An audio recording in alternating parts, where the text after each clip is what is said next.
If there's one thing I really dislike to do on my YouTube channel, and I think most YouTubers are the same, is to break series. And what I mean by that is, you've been watching my videos and I've been filming from the West Coast United States and then more recently Texas, and then all of a sudden I'm showing you a video from here where I am at this very current moment in time, Portobello in Edinburgh, Scotland. And I wasn't sure if I was going to make this video and post it on my channel, but in the end actually I think occasion calls for it.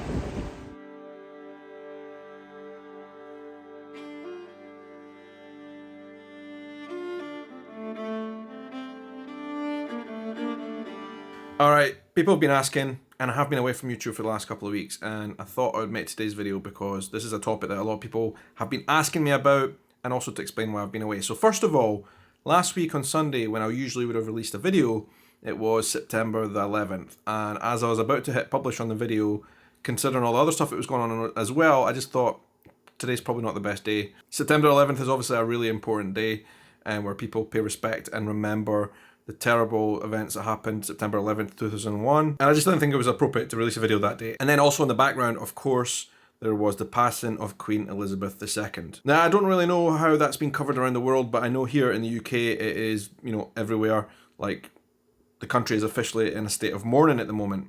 And I got a lot of comments from people asking me, what I thought about the whole event and everything that's going on. And I didn't know if I was going to release this video because, like I said, I don't like to break YouTube series. I like to continue YouTube series as they happened.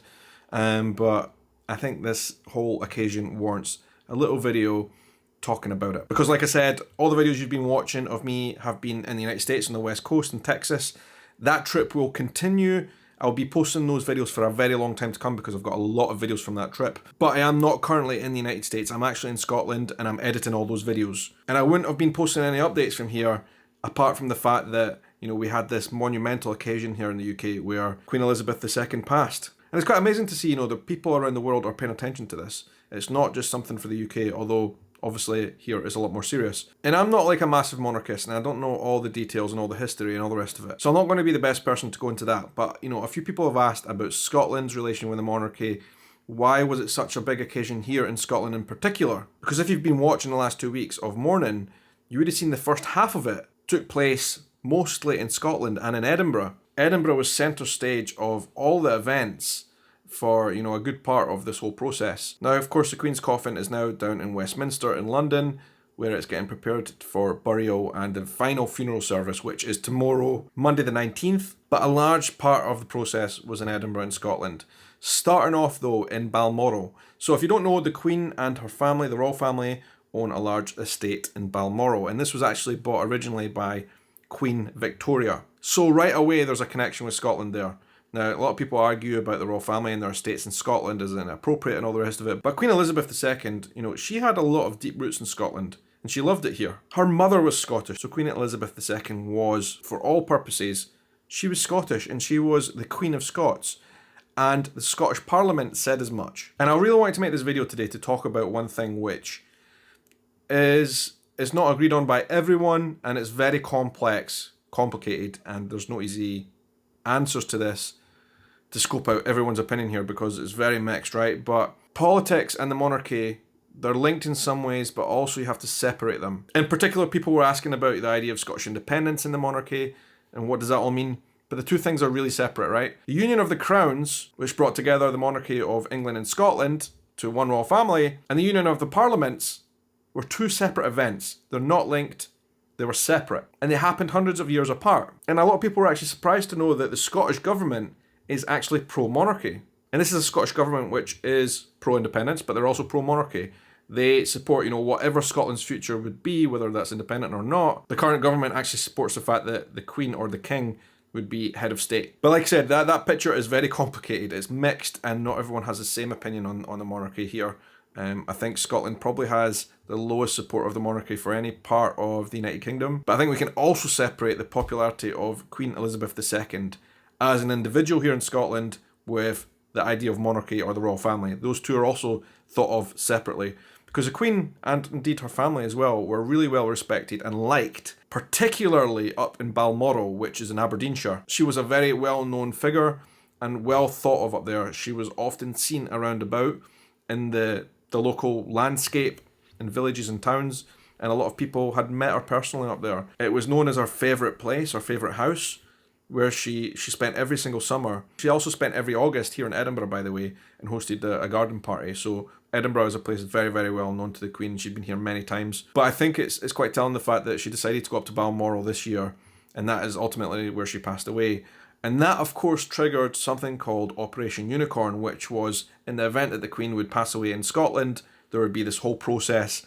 And that's why we saw all the events that took place in Scotland. Now, the Queen's coffin could have been flown directly from Aberdeen, which is the closest airport, to Balmoral, down to London, right? But there was a process put in place, and you can see this whole thing was designed so that her coffin and body and cortege, the kind of group of cars and all the rest of it that went around with the coffin, it went on a tour of Scotland of sorts. So it travelled from Balmoral down to Aberdeen and then down to Edinburgh. And on the day that I was available, that was last Sunday, it was such a big event that I decided that I needed to go there and be a part of it, along with hundreds of thousands of other people on Edinburgh's Royal Mile.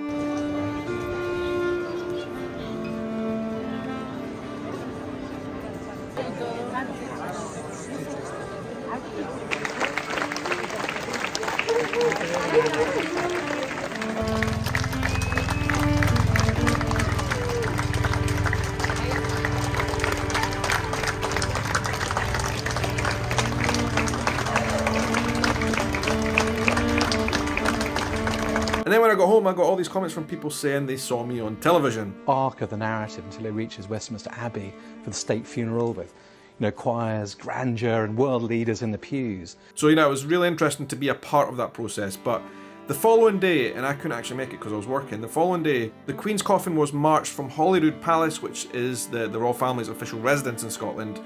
Holyrood Palace at the bottom of the Royal Mile in Edinburgh. It was marched slowly up the Royal Mile to St Giles Cathedral, which included the now King Charles III.